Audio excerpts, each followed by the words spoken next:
प्रिय विद्यार्थियों, नमस्कार। हम प्रगतिवाद की प्रमुख प्रवृत्तियों की चर्चा कर रहे थे। उसी कड़ी को आगे बढ़ाते हुए आज हम प्रगतिवाद की अगली प्रवृत्ति, अगली विशेषता, उसकी चर्चा करेंगे, जिसकी प्रगतिवाद की 2 विशेषताओं के बारे में मैंने आपको बताया था। पहली विशेषता थी यथार्थ,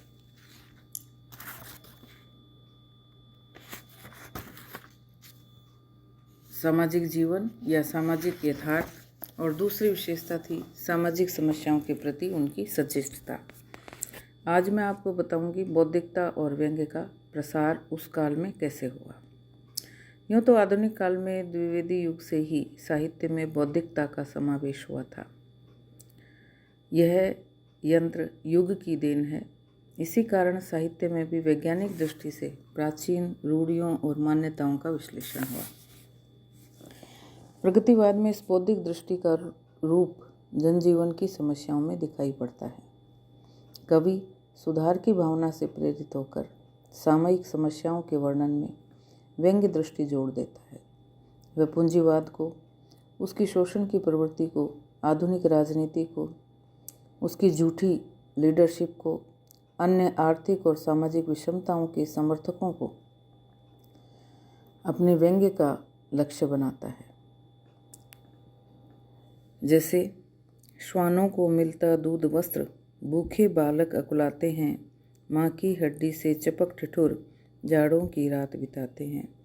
दिनकर की ये पंक्तियाँ उस समय की जो पूंजीवादी व्यवस्था थी और जो शोषण होता था गरीबों का, उसके प्रति तीखा व्यंग्य है।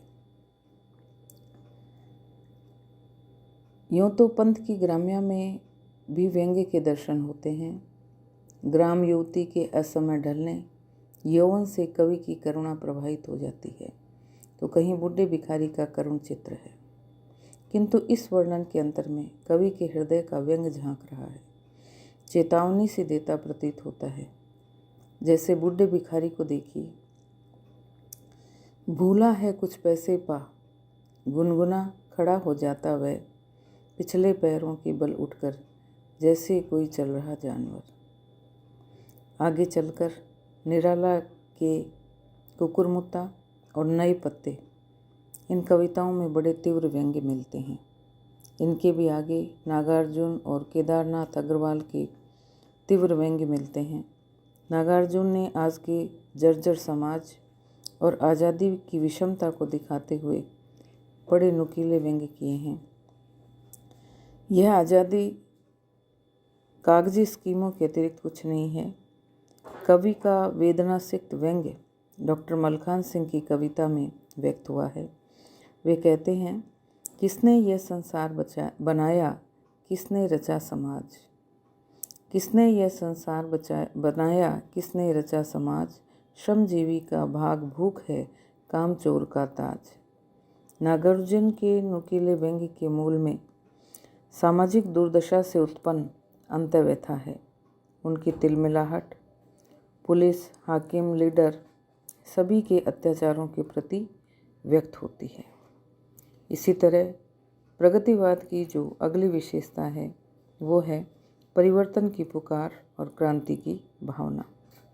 प्रगतिवाद में प्राचीन का परिवर्तन करके नवीन युग के अनुकूल बनाने की प्रेरणा है। इस पुकार में कवियों की क्रांति की भावना मुखरित हुई है।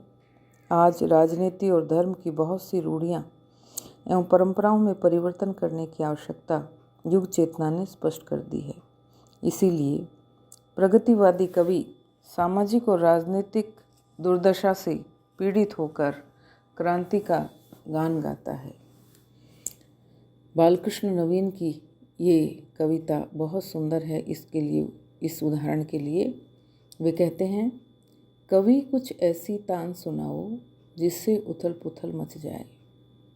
कवि कुछ ऐसी तान सुनाओ जिससे उथल पुथल मच जाए, नियम और उपनियमों के ये बंधन टूक टूक हो जाएं, विश्वंभर की पोषक वीणा के सब तार मुख हो जाएं, शांति दंड टूटे उस महारुद्र का सिंहासन थर्राए, उसकी पोषक श्वासोश्वास विश्व के प्रांगण में गहराए, नाश नाश हो, महानाश हो, प्रलयंकारी आंख खुल जाए।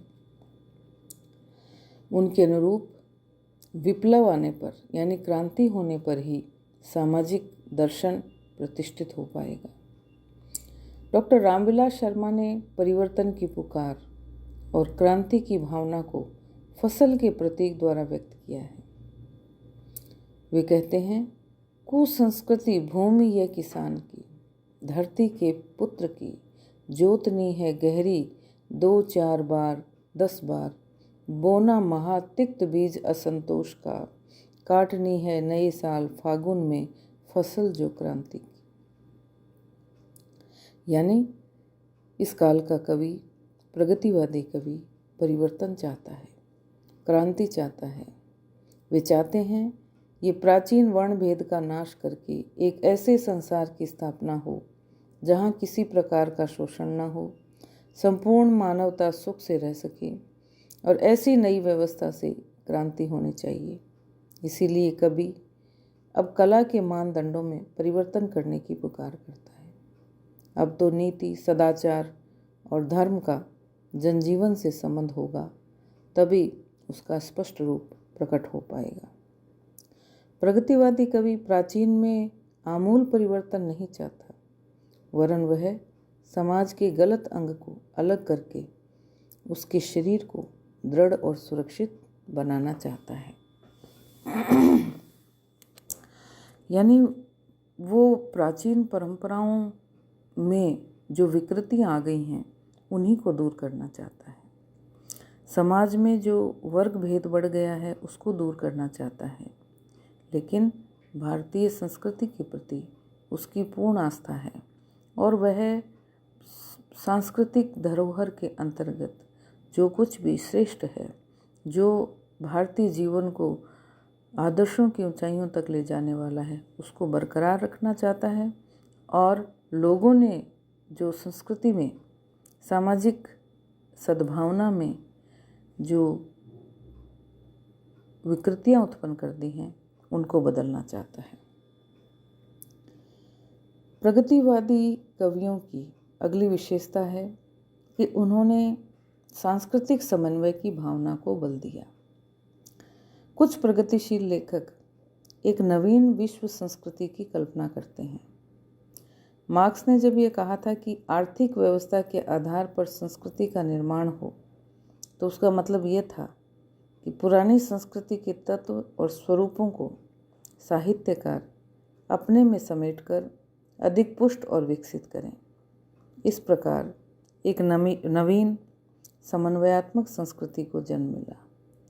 पंत के काव्य में सांस्कृतिक समन्वय की चर्चा है, जिसके मूल में अरविंद का चेतनावाद और मार्क्स का समाजवाद है। इन दोनों के समन्वय से पंत ने एक ऐसी विश्व संस्कृति की कल्पना की है जिसमें धर्म, जाति, वर्ण इत्यादि के भेद मिट जाएंगे और केवल मानव स्वभाव ही सुंदर मानव आदर्श बनकर अपूर्ण को पूर्ण और सुंदर बनाएगा। कवि अपनी कृति चिदंबरा में लिखते हैं, आज वृहत सांस्कृतिक समस्या जग के निकट उपस्थित, खंड मनुष्यता को युग युग की होना है नवनिर्मित, विविध जाति वर्गों धर्मों को होना सहज समन्वित, मध्य युगों की नैतिकता को मानवता में विकसित। इसी भावना की एक झलक उनकी इन पंक्तियों में भी मिलती है कि अंतर्मुख अद्वैत था, युग युग से निष्प्राण, उसे प्रतिष्ठित करके जग में दिया साम्य ने वस्तु विधान। यानी सामाजिक जो विषमताएं हैं उनको दूर करके वे एक सरल और एकाकार समाज की स्थापना करना चाहते हैं। वो ये चाहते हैं कि आर्थिक व्यवस्था के आधार पर संस्कृति का निर्माण करें और हमारी पुरानी संस्कृति जो है उसकी जो बुराइयां हैं, उसकी जो विकृतियां हैं, उनको हम मिटाकर एक नवीन ऐसी संस्कृति लाएं जहां पर आर्थिक भेदभाव न हो और विभिन्न जो वर्ग बंटे हुए हैं, विभिन्न जो धर्म बंटे हुए हैं, उनके आधार पर भेदभाव न होकर एक ऐसी नवीन संस्कृति का जन्म हो जहाँ पर सब लोग समान रूप से समान परिस्थितियों में अपना जीवन यापन कर सकें। इस तरह प्रगतिकालीन कवि की पीड़ा सामाजिक विषमता के अंतर्गत हमें दिखाई देती है। प्रगतिवाद की विशेषताओं का ये क्रम जारी रहेगा। अगले व्याख्यान में भी हम उसे जारी रखेंगे। तब तक के लिए धन्यवाद।